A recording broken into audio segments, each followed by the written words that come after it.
tata salira ini, kita perlu menata pikiran kita, menata perasaan kita, menata kejiwaan kita. Kita semua mungkin mengenal kodrat, irodat. Ada yang bisa dirubah dan ada yang tidak. Ada nasib dan ada juga takdir.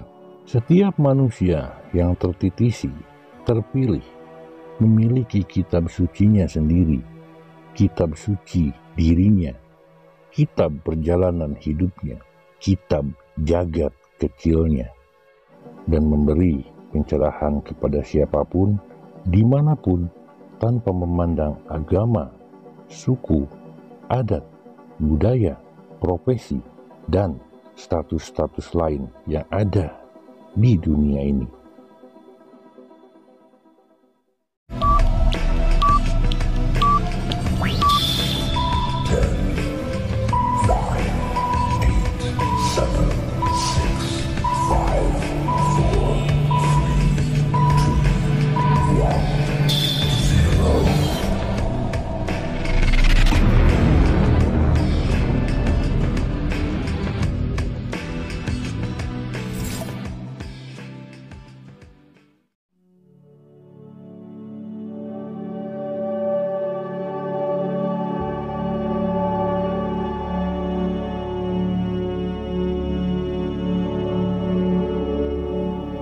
Assalamualaikum warahmatullahi wabarakatuh.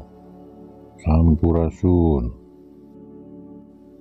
Terima kasih untuk teman-teman yang selalu mengikuti channel kami.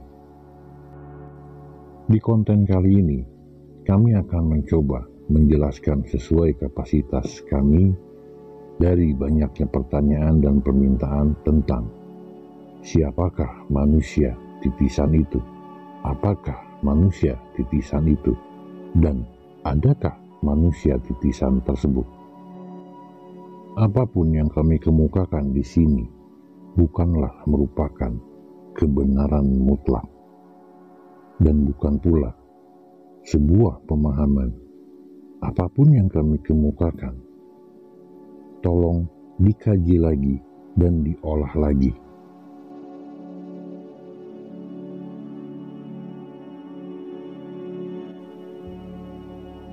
Di dalam setiap kehidupan, pergantian zaman, pergantian kepemimpinan, bumi yang kita kenal ini terdapat penataan. Ketika salah satu kepemimpinan ada celah kecil untuk disalahgunakan, disimpangkan, dirusak, dirubah, bahkan mungkin dimusnahkan, maka kepemimpinan itu akan berulang kembali. Penataan bumi, semesta akan kembali terjadi.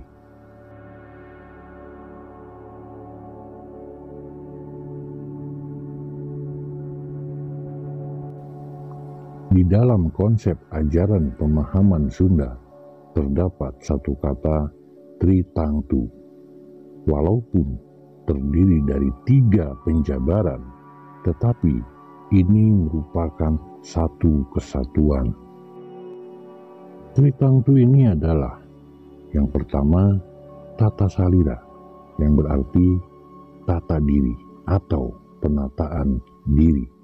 Yang kedua tata negara, yang berarti penataan bangsa atau negara. Dan yang ketiga tata buana, yang berarti penataan dunia dan semesta. Dalam tata salira atau tata diri, penataan diri harus benar-benar ditata, diselaraskan, dibereskan sebelum kita berpindah untuk menata negara, apalagi menata semesta. Di dalam tata salira ini, kita perlu menata pikiran kita, menata perasaan kita, menata kejiwaan kita, dan perlu menata perbuatan dan juga sikap kita. Penataan diri ini dilakukan secara internal dan eksternal. Internal oleh diri kita pribadi dan eksternal dibimbing, dituntun, diarahkan oleh Sang Maha Pemberi Hidup, oleh sejatinya diri, Sang Maha Kuasa, Sang Hyang Tunggal, Sang Hyang Taya, Sang Hyang Wenang, Allah Subhanahu wa Ta'ala.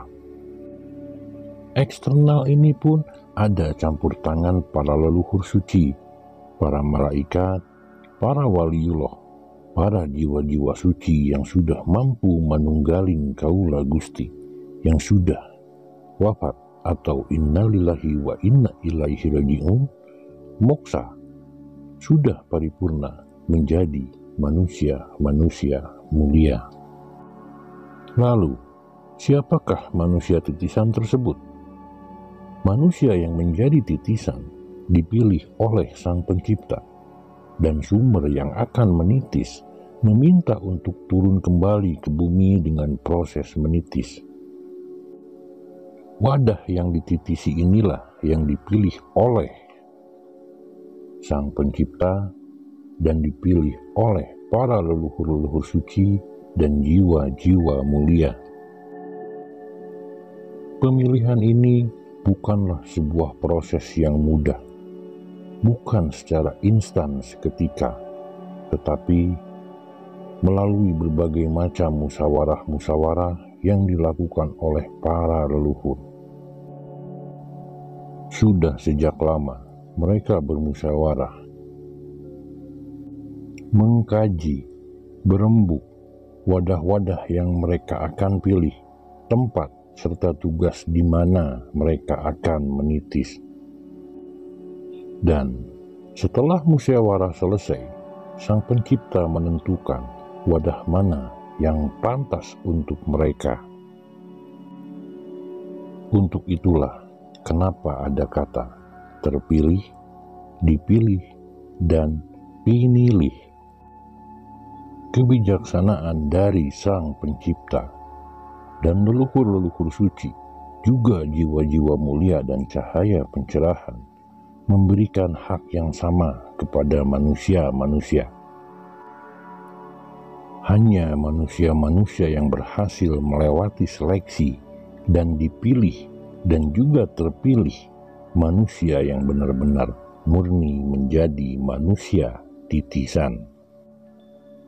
Dan ketika musyawarah sudah terjadi, baik saat setelah menitis dan saat ini sudah menitis, para titisan sudah ada, walaupun belum semua bersama, tetapi mereka sedang menjalankan tugasnya masing-masing dalam wilayah kapasitas dirinya berada.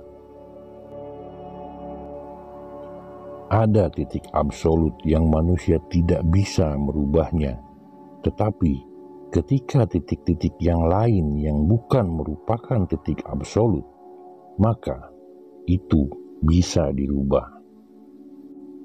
Kita semua mungkin mengenal kodrat, irodat.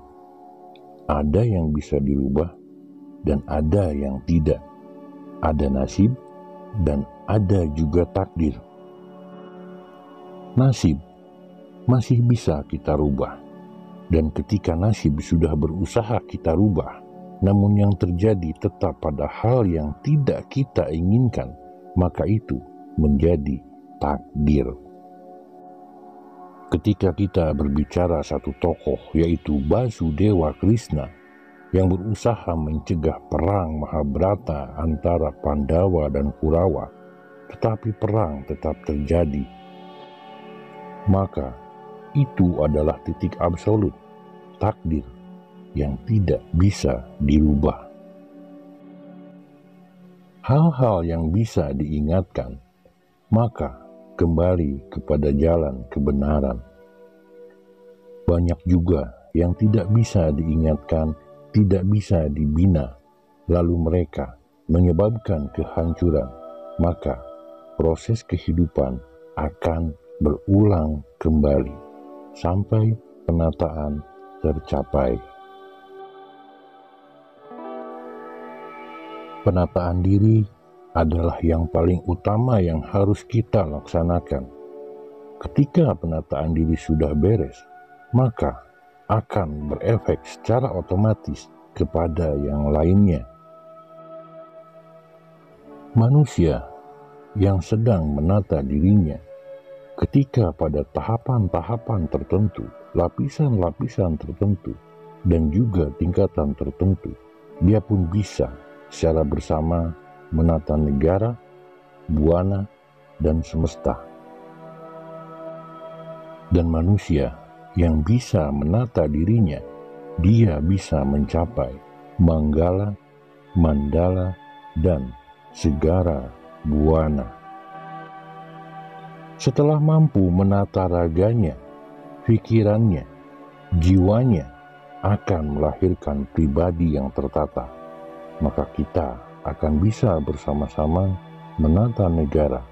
Setelah penataan negara terlaksana, barulah kita menata semesta. Manusia yang terpilih, manusia yang menjadi manusia titisan, dipilih karena proses tempaan kehidupan yang tidak mudah. Manusia-manusia pilihan, manusia-manusia titisan, memiliki tugas, mandat, dan fungsi masing-masing bagi dirinya, keluarga, dan juga lingkungan tempat dia berada. Setiap manusia titisan tidak bisa digantikan dan tidak bisa tergantikan. Satu sama lain saling membutuhkan, saling mengisi, dan saling menguatkan. Karena manusia titisan sejatinya harus bekerja sama dengan rasa, bukan dengan paksa, bukan atas perintah maklumat absolut, tapi atas kesadaran rasa. Untuk pribadi-pribadi yang terpilih, mereka memahami dan mengerti bahwa setiap mandat, tugas, daulah, dan titah itu semua terarah, sehingga tidak perlu diperintahkan oleh manusia-manusia lainnya, karena titahnya turun langsung dari Yang Maha Kuasa, dibimbing oleh para leluhur. Semua ada tugas dan perannya masing-masing. Hati-hati ketika ada yang merasa dirinya tertitisi, merasa dirinya memahami bahwa dialah yang terpilih dan lain sebagainya, dan kemudian dia memaksakan kehendaknya kepada manusia-manusia sekitarnya, maka waspadalah. Kemurniannya, kesejatiannya wajib kita pertanyakan. Bimbingan dan tuntunannya dan juga arahan serta binaan dilakukan atas kesadaran rasa, atas gerakan hati, bukan perintah atau maklumat satu manusia yang bertolak ukur berpikiran logika dan intelektualitasnya saja, tetapi intelektualitas dan spiritualitas. Dan itu sudah menjadi satu kesatuan, menjadi diri, dan sudah melebur di dalam nyawa, jiwa, dan raga. Setiap manusia yang tertitisi, terpilih, memiliki kitab sucinya sendiri, kitab suci dirinya, kitab perjalanan hidupnya, kitab jagat kecilnya. Dan setiap kitab jagat diri itu jelas berbeda-beda.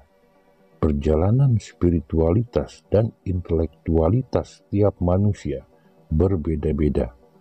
Oleh karena itu, satu sama lain tidak bisa merubah kitab-kitab perjalanan yang lain.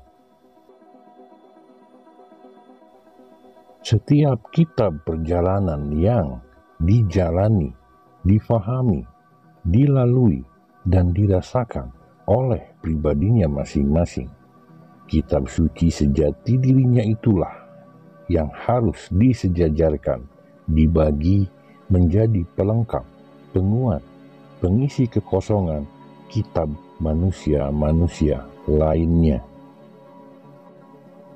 Sejatinya, tidak ada kosong, tidak ada isi. Ketiadaan dan keberadaan hanyalah sebuah keniscayaan, kesatuan, dan sebuah ketentuan. Semua tidak bisa diukur, dibayangkan, diterka, bahkan diakali oleh logika berpikir dunia. Kedalaman rasa menentukan dan mengarahkan kepada sejatinya rasa, dan tugas mereka yang terpilih adalah membina, mengayomi, membimbing, dan mengarahkan manusia-manusia yang lain untuk mendapatkan pencerahan, menjadi sadar diri, murni, welas asih, berbudi pekerti, pemaaf, penyantun, penolong, dan lain sebagainya. Membimbing dan membawa manusia-manusia lain untuk kembali mengenal sejatinya rasa, sang sejati dalam raga, jiwa, maupun nyawa. Sehingga manusia-manusia lain mampu dan bisa memahami kitab perjalanan dirinya, membaca apa yang dilaluinya untuk memperbaiki dirinya sebagai pribadi yang welas asih, berbudi luhur, pemaaf, dan lain sebagainya, dan memberi pencerahan kepada siapapun, dimanapun, tanpa memandang agama, suku, adat, budaya, profesi, dan status-status lain yang ada di dunia ini. Terima kasih telah mengikuti channel kami. Semoga bermanfaat,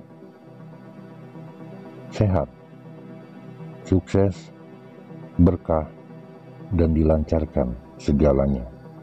Amin. Allahumma amin. Assalamualaikum warahmatullahi wabarakatuh.